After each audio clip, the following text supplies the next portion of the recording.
Hi, I'm Avery Davidson. Thank you for joining us for This Week in Louisiana Agriculture. Kristen Oaks-White will join us a little bit later in the show. Sugarcane takes a long time to grow, and one small issue can ruin a whole crop.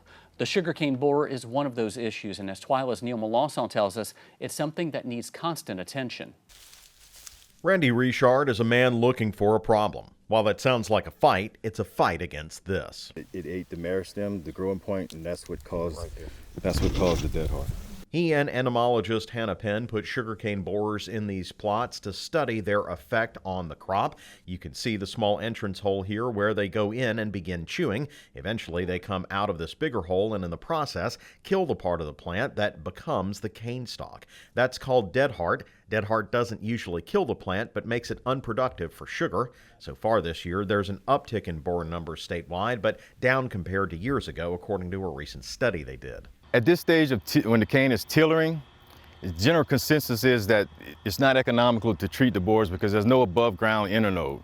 Once there is an above ground internode, then if there's a significant pest pressure, it would warrant an insecticide application. Here at the USDA Sugarcane Research Facility in Schriever, they're working on several means of control for the borer, and so far they've been successful in balancing borer control with other traits. We have kind of a triple action of control methods that we really rely on. So we have a lot of varietal resistance. So 299 is our biggest variety in terms of acreage because it stubbles really well, but it's also very resistant to the borer across the board. Some of the newer varieties like 885 coming into use, they're a lot more susceptible to the borer. And then of those, we have the consultants that go out and check, and they will spray the acreage, but the actual total amount of acreage per year is a lot lower than you expect that actually gets sprayed with the chemical because people are really good about treating them when there's a threshold and using resistant varieties. We also have biological control. One biological control for them is in every field and yard in Louisiana. Believe it or not, fire ants are actually good for something. In fact, there was a study by LSU after some hurricanes in 2016 that showed that fields that got flooded with salt water and the fire ants left actually had to be treated for borers more because those fire ants were gone. So they didn't get any of that biological control. Penn says besides letting the ants stay at the picnic, vigilance is the best weapon against the borers, especially this early in the sugarcane season. Just keep your eye on what's happening early and often. Make sure that either you or you have a consultant going into the field and looking because actually some of the work that we just published out of the USDA last year showed that once a stalk has borer damage at the base, you are more likely to get borer damage within that year. So you want to make sure if you do have borers, you catch it early and prevent them from making more damage because it just kind of builds and builds. Now, while sugarcane borers aren't bad this year, they can easily get out of control. Without monitoring fields and research efforts like the ones done by USDA, these fields could look a lot different. Reporting from Schriever, I'm Neil Melancon. Sugarcane planting usually begins in August with harvest late September of the following year. The Emergency Livestock Assistance Program has gotten a lot of airtime, especially in the aftermath of last year's record drought. It's also called ELAP. It's the program that helped cattle producers who saw losses in their herds. Now crawfish farmers will find some relief from that same program administered by the USDA. After months of work and the issue being pushed from Louisiana to Washington, D.C., ELAP will now cover crawfish losses suffered in 2023 and moving forward due to heat-related issues. Congresswoman Julia Letlow has been very vocal on the issue going back to September of 2023. She has not been alone in her advocacy. The entire Louisiana delegation has worked to make sure farmers are taken care of by the USDA, and with this new rule, their hard work is finally paying off. Louisiana Farm Bureau National Affairs Director Andy Brown explains how this all came together and how this is a huge win for Louisiana Farm Bureau. The world has changed a lot since 2021. The cost of production for a lot of these folks have, are 1.5, 2 times or more what they were even in 2021. So the same factors from even just a few years ago we're not going to be adequate, which is the same message we're preaching for soybeans, for rice, for cotton, for anything with this farm bill, right? Is we need updated safety net. Well, this is a safety net program. We need an updated safety net in this as well. So yeah, that's been the other part.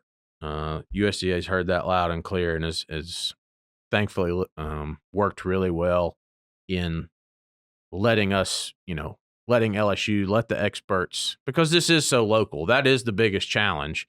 Anything with crawfish, we kind of touched on at the beginning, is they've never seen it. They don't understand it. They think it's a crayfish in a creek.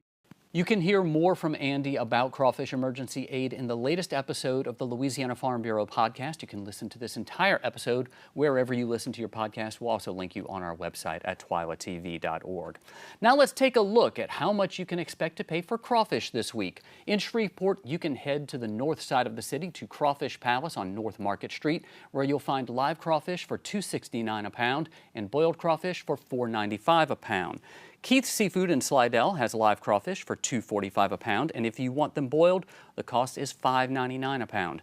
If you're near where a lot of folks raise crawfish, you'll find live crawfish at T-Bob's in Erath for $3.50 a pound. They also have boiled crawfish for $5.50 a pound. Now, wherever you go to get crawfish, do two things. One, check those prices before you go to buy them. They change at least every week. And then also make sure you're getting Louisiana crawfish, which is why the Louisiana Crawfish Promotion and Research Board reminds you to always ask before you eat. With a new farm bill introduced in the U.S. House of Representatives, Louisiana farmers may no longer get the short end of the stick when it comes to crop loss. Congresswoman Julia Letlow and Senator John Kennedy announced the Quality Loss Adjustment Improvement for Farmers Act, two bills filed in their respective chambers. The bills would ensure farmers who experience crop quality loss in the event of things like disastrous weather. Representative Letlow says natural disasters impact farmers, and without financial support, recovery can be difficult. The bill allows the U.S. Department of Agriculture's Risk Management Agency to establish a regional discount consideration to account for extreme weather events. Trade is important to Louisiana agriculture and farmers and ranchers across the country. Need proof? Well, the majority of grain exported from the U.S. goes down the Mississippi River, and New Orleans Cold Storage ships chicken worldwide. That's why Louisiana Commissioner of Agriculture and Forestry Dr. Mike Strain recently visited Cuba to make it a possible destination for Louisiana poultry and rice. The vibrant orange sunset over the Melancon in Havana, Cuba is a stunning sight, a sharp contrast to the muted hues and crumbling buildings that make up the Havana skyline. We feel very much at home on farms. Louisiana Commissioner of Agriculture and Forestry Dr. Mike Strain witnessed both on his fourth visit to Cuba since 2016. He says 10% of Cuba's population is directly involved in agriculture, but only half of the island nation's arable land is in production. The reason half the land is being farmed is that they have no fertilizer and haven't had it for years. Have no pesticides, no herbicides.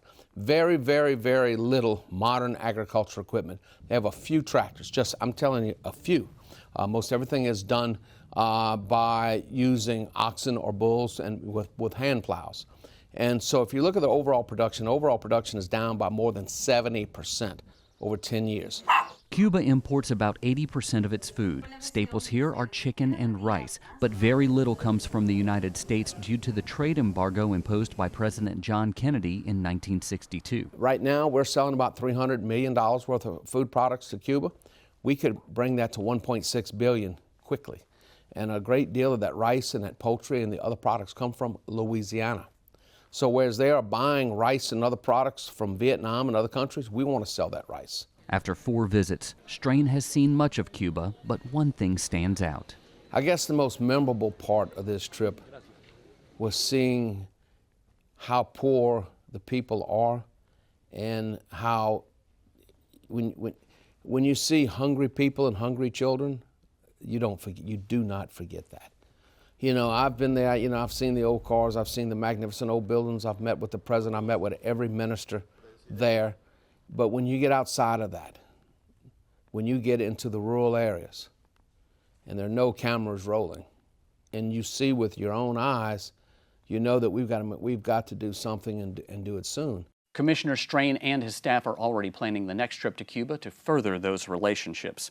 Well, it's about time we have a string of days without rain. Those recent severe storms flooded some soybean fields. In fact, the USDA is reporting 1% of Louisiana's emerging soybean crop is in poor condition.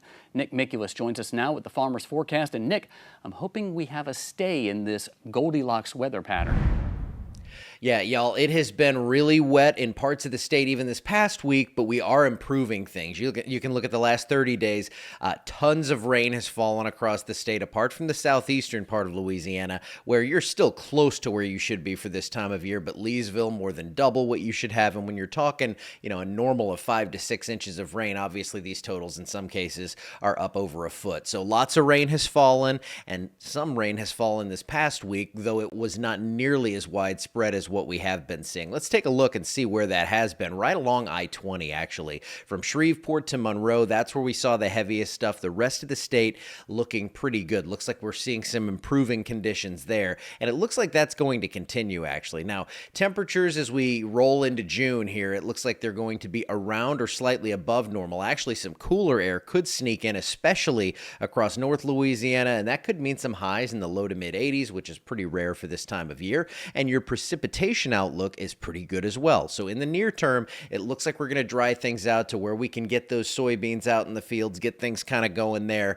and hopefully everything can emerge well and we see this weather cooperate, because you don't want too much of a good thing, as you all very well know. Now, looking into the next 3 months, long-term stuff, it does look like we are going to see a relatively wet summer. So while we're in a drying pattern right now, I don't foresee this dry stuff to last through the summer as we saw last year. So things look like they should improve here in the short term, and then in the long term, it's all about balancing all that out. Back to you. Thanks, Nick. Many were braving that hot sun at the Red Stick Farmers Market in Baton Rouge because one of the more popular veggies is now for sale.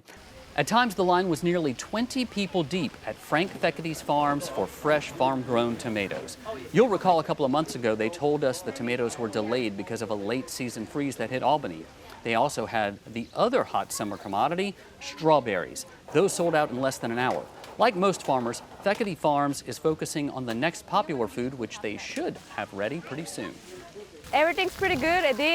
We did get a lot of rain, but everything's staying strong. We're about to have bell pepper and our eggplant. Our corn is finally coming in. Finally got the cucumbers everyone's been asking for. And our tomatoes are getting there. They're doing pretty good. Just like the fresh produce, all the you can get a bunch of vegetables for cheap, but they're going to taste good. You don't have to worry about them going bad really quickly. Local helps the community, getting it straight out of our backyard pretty much. A lot of people want to know where it comes from, and they like to know that it comes about 30 minutes away from here, yes. Strawberries, I think we're going to make muffins. I know the cucumbers, the kids will probably eat them all in like 2 days raw, so I don't have. And the tomatoes, I think they wanted to make tomato sandwiches. The Tuesday market will run until early to mid-June. You can always find the Red Stick Farmers Market downtown on Saturdays and at Pennington Biomedical Center on Thursdays. Coming up next on TWILA, Kristen Oaks-White takes us to Calhoun to have a glass with one couple hoping to share their love of wine with Louisiana. Stay with us. You're watching This Week in Louisiana Agriculture, the only TV show bringing Louisiana farmers and consumers together every week.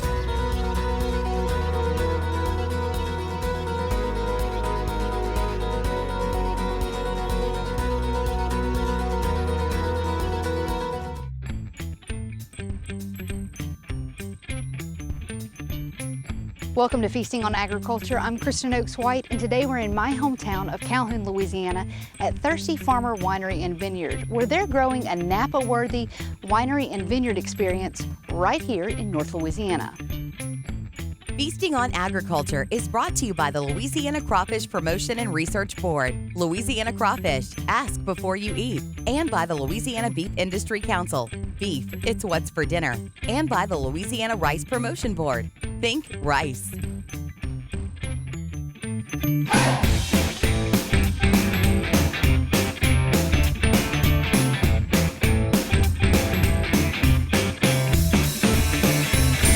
Here now with the actual Thirsty Farmer for which the winery was named after, and we'll go into that later. But Michael Ray, this is your baby right here, this vineyard. I wanted to do this story for a long time, but I wanted to come when you actually had grapes on the vine, which you do have. I do. So show me some of these baby grapes that are going to be a wonderful glass of wine in a few years. Yeah, so this is our Lenoir block, or Black Spanish. Okay. This will typically make a red wine, but what we did from our very first harvest last year from this one and the year prior was made a rosé. I like the red wine that it makes, but I just think that the rosé is a little bit more flavorful. It's a little bit more kind of spring and summertime, so that's what we make from this one. And yeah, so even right now we do have fruit set. Fruit set's already happened, so you can kind of see where some of these grapes, depending on, these are about, you know, BB size roughly. So they've already flowered. At this point, we're just going to monitor them, watch them grow. Thirsty Farmer arrived 9 years ago. Michael and I went to Napa Valley, more so Sonoma Valley, for one of my work conferences. And I just fell in love with the vineyards. We really wanted to bring the vineyard back to our house. And that was 9 years ago. And here we are sitting in our tasting room now. In a beautiful tasting room. It's definitely a long time to come to fruition. When she said, I want to plant a vineyard, what was your first thought? And obviously it was enough that you decided to quit your job. Yeah, well, yeah, later I did. At first it was, you know, it was one of those things where I knew that we had been growing vegetable gardens for years at home because that was just fun. And then the kids came along and it became fun for them to help and be a part of growing that too. So my first thought was, yeah, we can grow grapes. We planted our first varietals 9 years ago.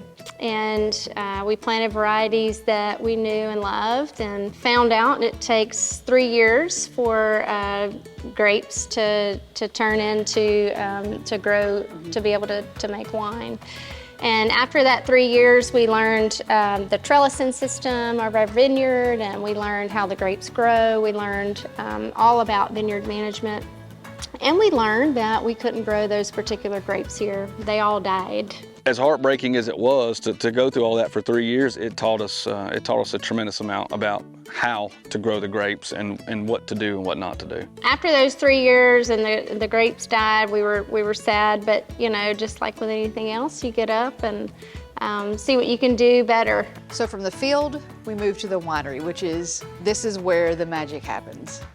Absolutely. So tell me what goes into this part of the process, because you mentioned that all of these tanks do something slightly different. They do. The one directly behind you is, that's a bright tank. That one is made for forced carbonation. I do all of the ciders in that tank. And then these three down right here are all variable capacity tanks, and they're all three the same size. They're about 500 gallons apiece. So what do we have in this Big Daddy right here? This particular one right now, I've got my 2021 Cabernet Sauvignon. Okay. Cheers.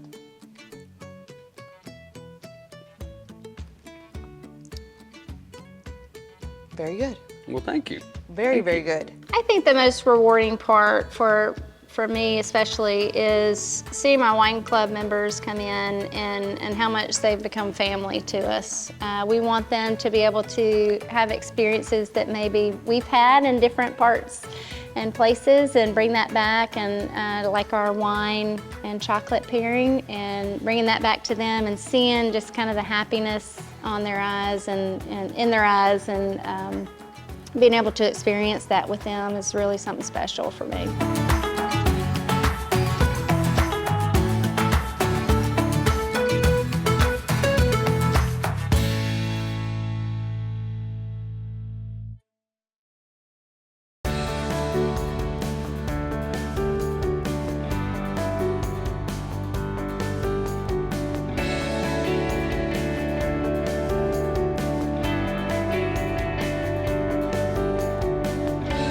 Now that we're back in the tasting room, it is time to savor the fruits of y'all's labor, not mine, but I can't wait to taste some of these wines. And you've got a special charcuterie board, which is something that you guys do every Saturday, you said? Yes, we do. We do. And so you mentioned that each one of these items that you have on here kind of has a place that matches with one of your wines. Yes, it does. And you can do this at home, but as we start here from the left to the right of the board, we've got Bella Source Farms. They farm a excellent goat cheese. This is a strawberry goat cheese from St. Martinville.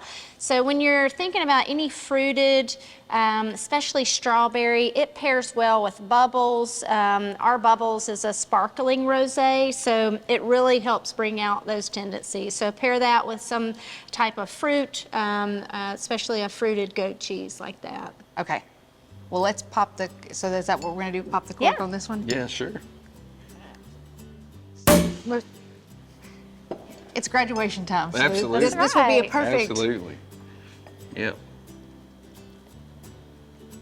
So Bubbles has an already strawberry-like tendency. The Zinfandel, this is a rosé that we make, and rosé is just made essentially by blanching the grapes during fermentation instead of letting them sit on the skins for a long time. Okay. So you get this bright, this really bright color that Zinfandel has. So we can pair this with the strawberry goat cheese. You lead the way. Okay. So you do the eat first or drink? Whenever you're tasting, you do the wine first. Okay. So we can taste the wine. Cheers. Cheers. That's really, really good. Yeah. So tell me about a few of the wines that you guys make here and sell. Sure, we have wines for every wine lover. Anything from sweet wines, we have our peach Chardonnay, we have our crush, and we also have our strawberry for a sweet wine lover. And then you can go to our bubbles, so sparkling rosé if you're into something a little bit like a sparkling wine. We also have dry white for our Pinot Grigio. And then we have dry reds, so our 501 red blend and our Cabernet Sauvignon right now. Savannah, Michael, thank you so much for welcoming us to your vineyard and your winery. Thirsty Farmer is a destination that if you're in Louisiana, you have to make the trip here to Calhoun to see it and to taste some of their wines. If you want to find out more information about Thirsty Farmer or order some of their wines, you can visit our website at twilatv.org. Until next time, we'll see you on Feasting on Agriculture.